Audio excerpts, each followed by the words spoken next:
welcome back to another episode of Reflections with Val. You already know who it is and what time it is.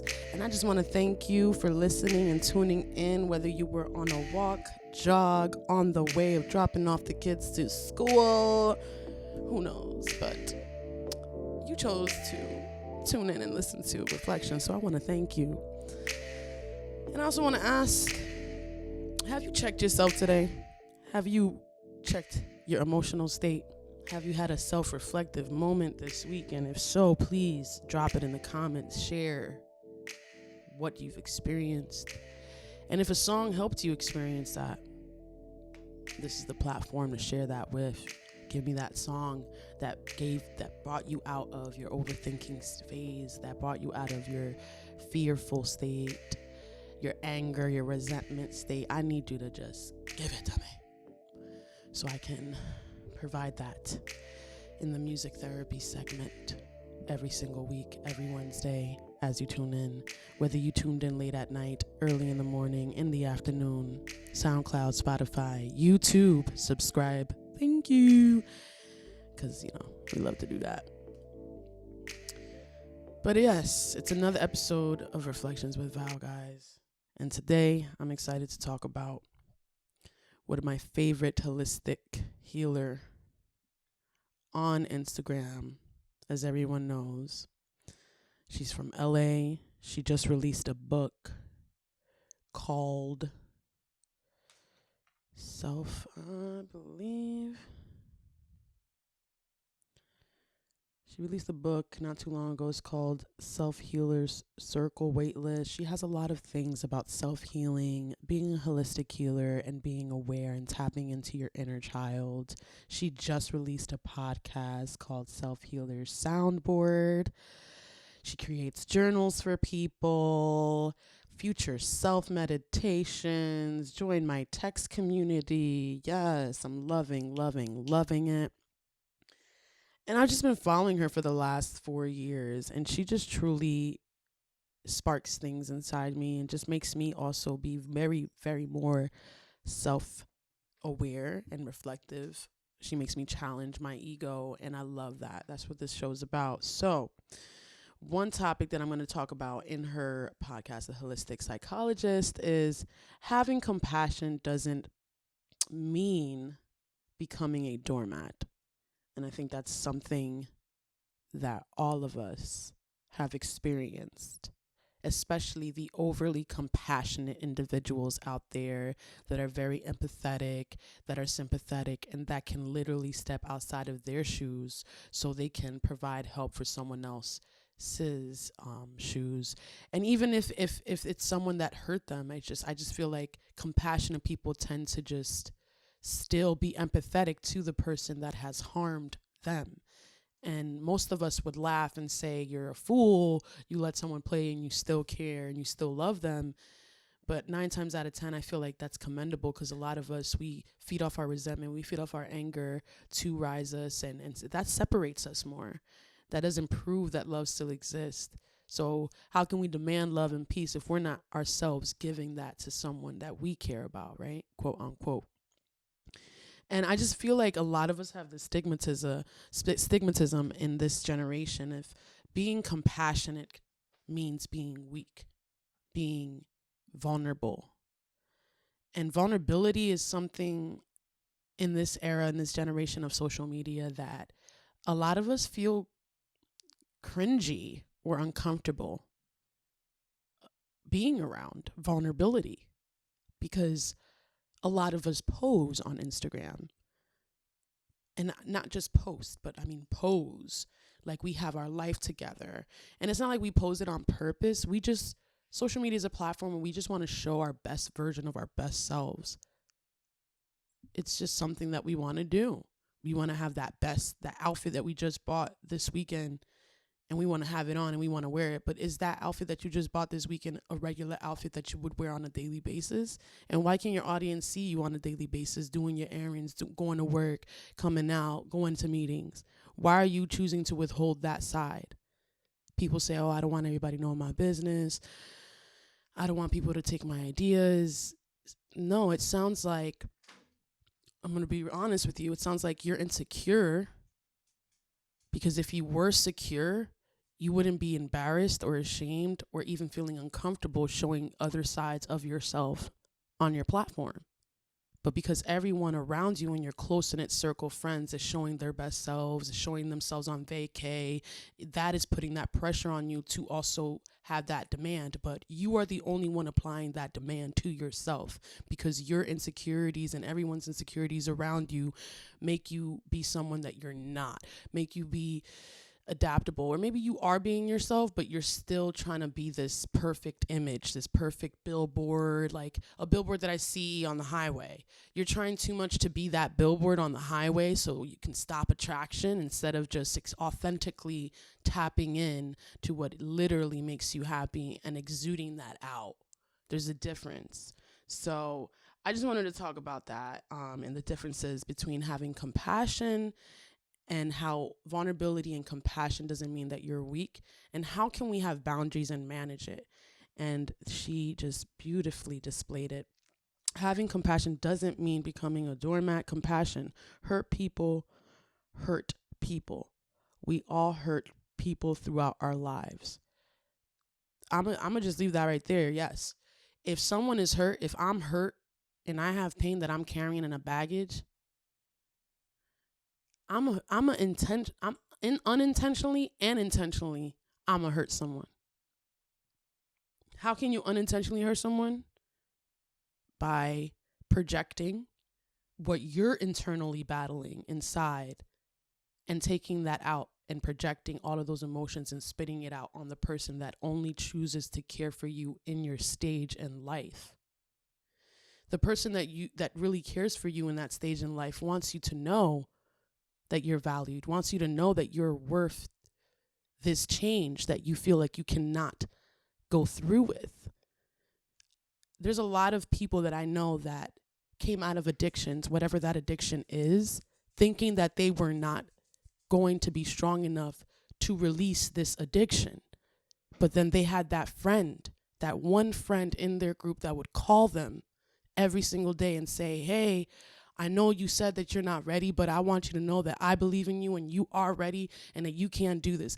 That one friend out of so many can change your life if you allow them to, and if you allow them in. Now, what happens if that person calls you every day saying, hey, you can do this, you can get out of this addiction, and now you're angry at them, now you're mad, like, leave me alone, I'm comfortable with this. This is how I've been doing it, this is how it's been working. You know, like you're messing my mojo here. Then you're really not listening to that compassionate friend around you. You're taking your pain and your anger and your internalized battle out on the only person that chooses to care for you in your phase. It's very, very misleading of ourselves. So this is why I'm talking about it, because we like to practice self-reflection and self-honesty here. So we don't want to always blame everyone else around us for the issue that we also sometimes cause ourselves. So hurt people. And that whole two birds of a feather flock together, definitely. If your friends are out here being addicts and addictions and there's nothing wrong with that, but well, there is, but you got to face it. But you know, if your friends are also addicted to other substances, whatever their decision of substance is, if you hanging around them, then you asking to still be in that frequency, that low frequency. Start hanging out with people that are inspiring you to do better, challenging you. And then you'll see a change and you won't fall into the same routine, in the same mundane place, and then bump your head and ask yourself why. Boundaries. I choose who I allow into my life and how. Love that. Love that. Hurt people is not an excuse. Boundaries sound like I choose who I allow into my life. And that's just basically what I said. It's like two birds of a feather flock together. You can decide who you allow in and who you allow out, but the choice is yours. And the influence and how they influence you as well is also, the choice is also yours. But you have to tap in and be aware and look around. Look at the setting that you're in. what your friends do on a weekly basis and where they invite you to? Is it leading me to my purpose and to my future aspirations and career? Or is it drifting me away and distracting me from my aspirations and what my goal is? Got to think about that. Second, I see that is your interpretation of who I am and what I believe, why I did something. Boundaries. I am my own responsibility. I like that. So compassion says, I see that your interpretation of who I am and what I believe and why I did something. Boundaries. I am my own responsibility. I like that. Next one is, I understand this isn't what you would have done, that you don't approve of it. Okay.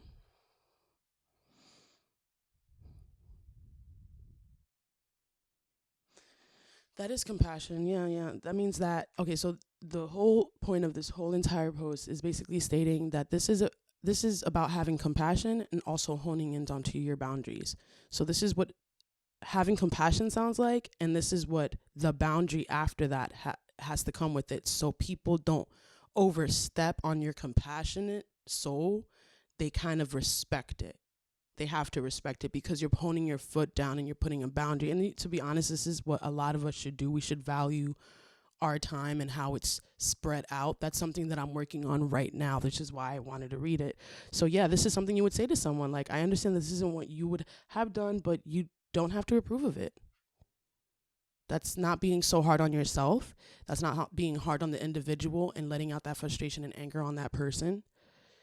And then, I am not seeking your approval. That's definitely a boundary, and laying the bar there. Like, listen, you may not agree with everything I'm doing, but I'm not looking for your approval, respectfully. And just carry on to your day. Next one. People do the best they can with the level of awareness they have. Boundaries sound like, I choose how I engage with a person's level awareness. I choose how I engage with a person's level awareness. I agree with that. Everybody's self-awareness level is always at a different gauge and a different bar.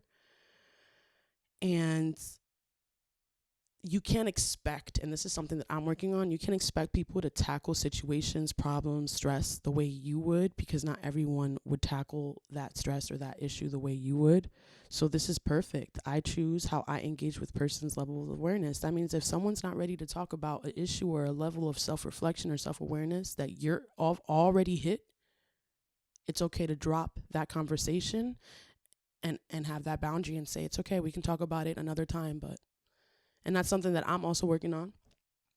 So it's crazy. It's calling into my house. I can listen to how I hurt you. I can also choose to stay true to myself. I like that. I see your perspective. My perspective is also valid. Okay. There's a lot of us in issues and in problems where we have stepped into situations, into circumstances, right? And we choose to not see the perspective or the pain that person has that we've caused to that person, or vice versa. So you have to be able to listen in if you've upset someone, or if someone may have misunderstood your intention. If it came from a caring place, it's okay for you to understand their perspective and for them to understand your perspective. And you don't have to agree with that perspective, but they have to be able to voice that whole entire situation without you getting all impulsive, emotional, being able to hear that side. The last one is childhood trauma dynamics and coping mechanisms impact each of us. Yes.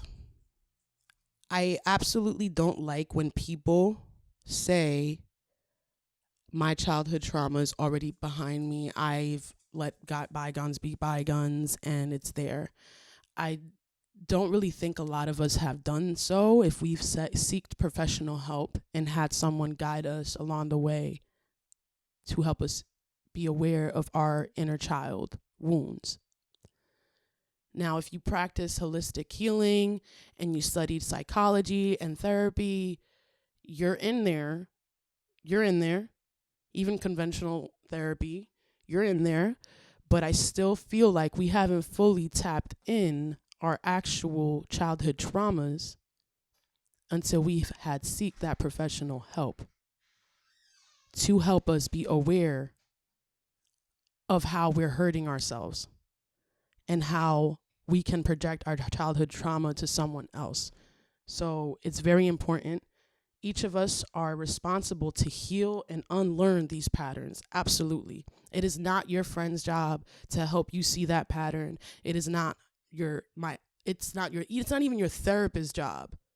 Like, you cannot lead to the horse to the well to make a drink, as they say, unless that horse is ready. So that's the same thing. We could provide you the life suit, we could provide you the blimp, you could be in the middle drowning in the ocean, and we'll provide you the helicopter, the ladder so you can climb up, the everything for you so you could survive. And we sometimes we don't see it. We just be pushing everything, and we're like, still help.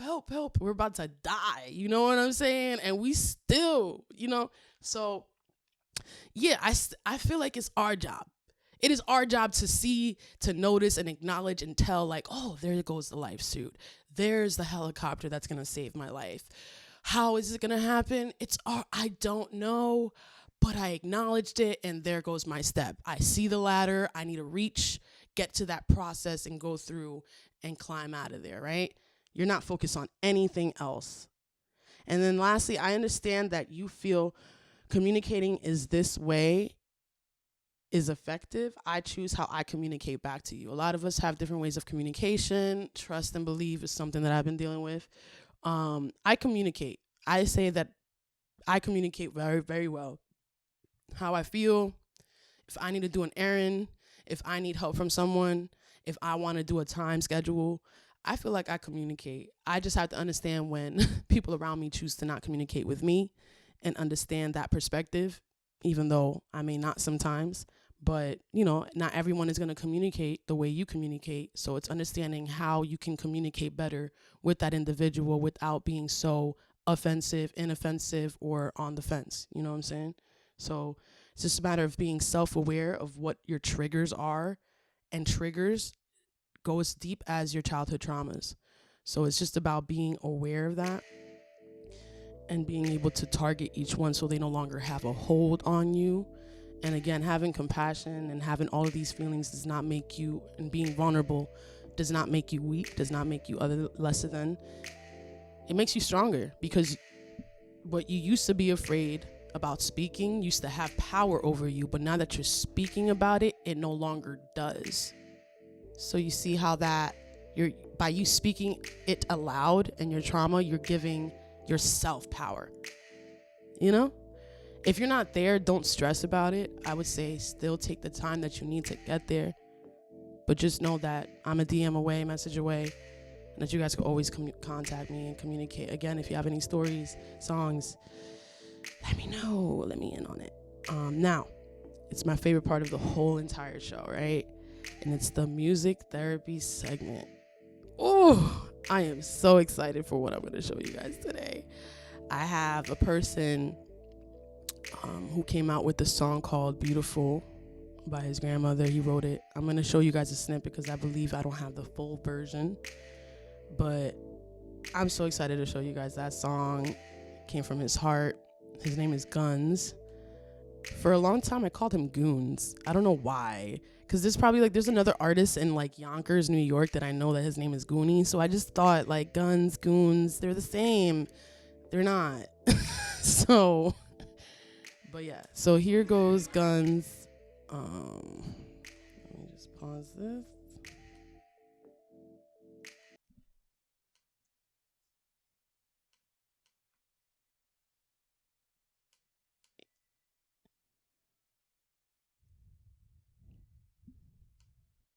So So here it goes. Here's a snippet. See you in your last moments. I almost smacked the nurse, ma. I had a moment. I knew you wouldn't like that, you won't condone it. But I seen you trying to fight back like you wasn't going nowhere. You must have been beauty in its truest form. I mean, nobody knew true love until you was born. You were the one to bring the family together more. No matter how divided we were, together we more. She told me that with every death come many blessings. I guess that's why my brother's wife went and had my nephew. And we all know that he's someone special. This is the truest shit, I never wrote no pen or pencil.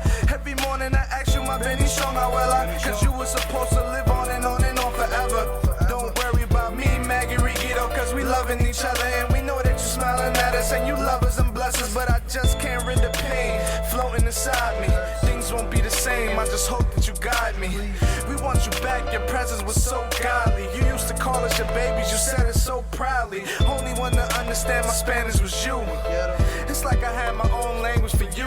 I know God built the palace for you, cause nobody deserves more happiness than you. I can find you in anything that's beautiful. Like a smile, like a flower, like a sky with white clouds. I can find you in anything that's beautiful. I can find you in everything that's beautiful. I can find you in anything that's beautiful. Like a smile, like a flower, like a sky with white clouds. I can find you in anything that's beautiful. I can find you in everything that's beautiful. And when I find you, everything is beautiful. And with your wings, there's many things that you can do. You don't gotta walk with a limp anymore now, cause you're good as new. And I know it's true, cause I can feel it in my heart. You left me with good memories, ma. Your life was a work of art. Please help my mama be strong. And Titi Nereda, they were with you all along. Look at what I have, just a bunch of beautiful women in my life. No wonder I ain't need no dad. You are the queen, royalty, the captain of the team who spoiled me. I wish that I could still feel you holding me. Speak to me one more time, just breathe for me. Briefly, I just can't let it go that easily. Recently, I've just been looking around to see what I find. Look what I found, it's beautiful. I can find you in anything that's beautiful. Like a smile, like a flower, like a sky with white clouds. I can find you in anything that's beautiful. I can find you in everything that's beautiful. I can find you in anything that's beautiful. Like a smile, like a flower, like a sky with white clouds. I can find you in anything that's beautiful. I can find you in everything that's beautiful. This is dedicated to my grandmother. Anybody that ever lost anybody, this is for you. Thanks, Trash, for this beat from the heart.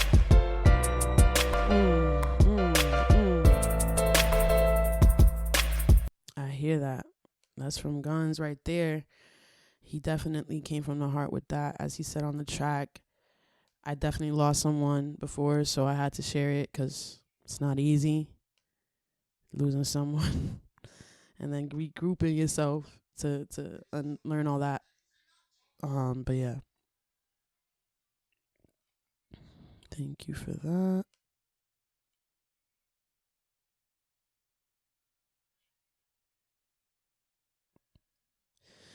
So the next song is basically a song that I've known since 2016. It was a worship session that was just recorded. It was a practice worship session that was just recorded. They decided to post it up on YouTube. And then YouTube eventually had the views that it had. And it's a song that is called He's Able. Now, a lot of people that aren't in faith, they get annoyed when people call this orb or living being, the spirit being thing, the Big Bang Theory, this God. They get annoyed when we call God he, because we put a gender on him, right? However, if we look into the scrolls, which is the Torah, the Bible, he stated that he wants us to call to him as if we were children calling to our father, which is Abba in the Hebrew language. And that's why people refer to him as he, especially in gospel, especially in Christian music. So this song is called He's Able, basically stating, and the reason why the music therapy is in this is because she's basically saying, like, whatever we human beings and whatever it may seem right now in life that we are incapable of reaching or doing, whatever we feel we are unable to do because of our emotions, because of what's going on, because of our finances, because of our depression, because of our addiction, he's able to come in and heal that. And that's why I wanted to share this song, because it's just very healing, very therapeutic, and it definitely got me through a lot of my dark times. And it's this session specifically that you guys can find on YouTube. It's just a random worship team from a random church. You understand? Like, this song has been sang for so many years in different ways. But the way that this woman sang it right here in this video captivated me and touched me to a point where I was like, yo, I'm playing. And that says a lot. So here it goes.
She done killed that, man.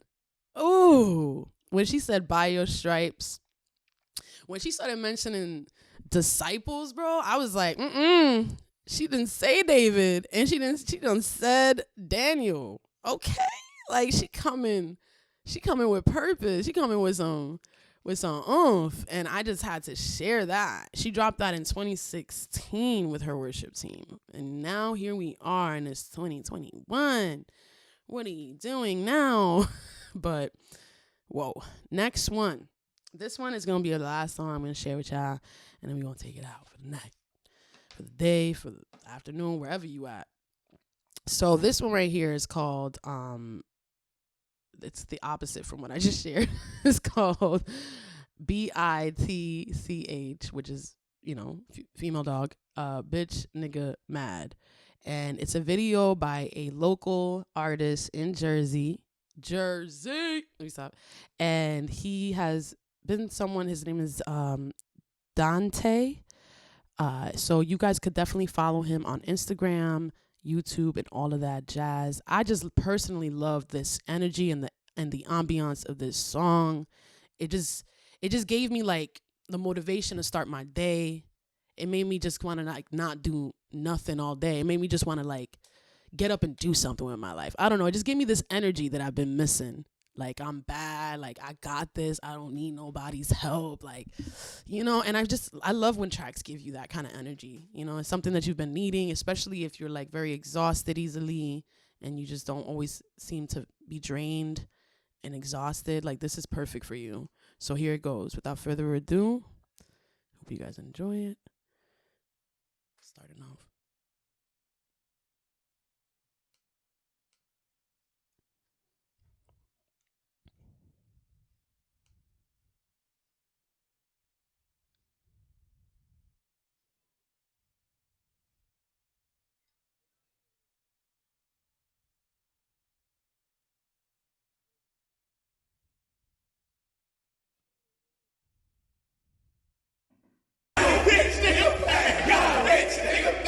Yo, my nigga, just know it's your boy Aunt Jemima. I'm out here, my nigga, you already know. Back on my bullying ignorance, back on the floors where I'm fully diminishing. Walk through the flames and I'm fully extinguishing. Rapping they in and they prayerfully listening. They watching close, but they socially distancing. You cannot stop me, bro. Who's you kidding with? Give me my credit, my better percentages. All of them asking her, I get belligerent. You was a simple prepare me for when it gets scary. He sent me no fairies for when it gets dark. He sending his angels from every angle. Since all of my demons is tangled with narcs. She cooking me effort, but I just say effort and I can just let it get hit to the dark. She trying to get at me, I guess she not happy and sorry cats at me. I guess it's a start. Eating rappers like entrees, I'm blowing it up like it's Pompeii. Run up a million, well someday. You know what I'm about, what does fun say? Why they look at me funny and sideways? Here I treat all my days like a Friday. If I'm getting it done, then it's my way. She's not for the streets, if I highways. For the niggas with muscles, cause most of your fuck niggas ain't really killers. Just be something really. They say that I'm slick when I'm talking. Well, I'm gonna regret it. My nigga will really go figure. It's true that I'm humble as ever. I'll only get better. Damn, and I'm this never running in right pace. now? I work for my prayer and cheddar and pleasures are set up that only just keep you. I don't need a bitch and want a bitch need you 10 toes when I'm 6 feet. Want a king size with like 6 cheese. Want a 4-door with a 6-speed. How much I want? More than 6 please. Got a whole clique more than 6 deep. We all the M's give us 6 C's. Oh, they got 2, I got a 6P. Finna blow up like a bomb and take off with a rocket. I am got it by his palm. Nothing you can do to stop it. I just keep niggas mad cause a nigga in his bag.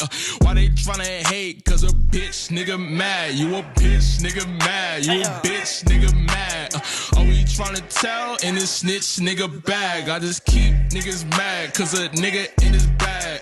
Why they tryna hate? Cause a bitch nigga mad. I'm finna get the cash. Looked at his pad. Heard he was a rapper, but this nigga ass. Look at how we back out in his bitch nigga bag. Now we throwing shade. Guess he a bitch nigga mad.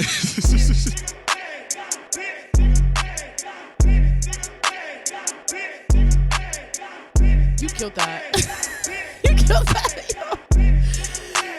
yo. He wasn't even trying to diss anybody, but bro, like, you had that energy, like that I'ma go stupid again energy. And I just needed that in my life. You know what I'm saying? Like, I am so excited. Thank you guys. Thank you so much for tuning in, for being able to listen to all of the artists I've been sharing from literally day one. Thank you for listening to every single one. If you guys liked anybody today, please let me know which one and why. If you have any artists that you listen to on your time off that's helped you in your times of turbulence or transitions, please share them on. Can't stress it enough. I really want to know what you guys listening to. Get me in and write the story so I can share that. But yeah, without further ado, guys, checking me out on YouTube, SoundCloud, Spotify. I'll see you guys on another episode of Reflections with VAL. In the meantime, see ya next week. Bye.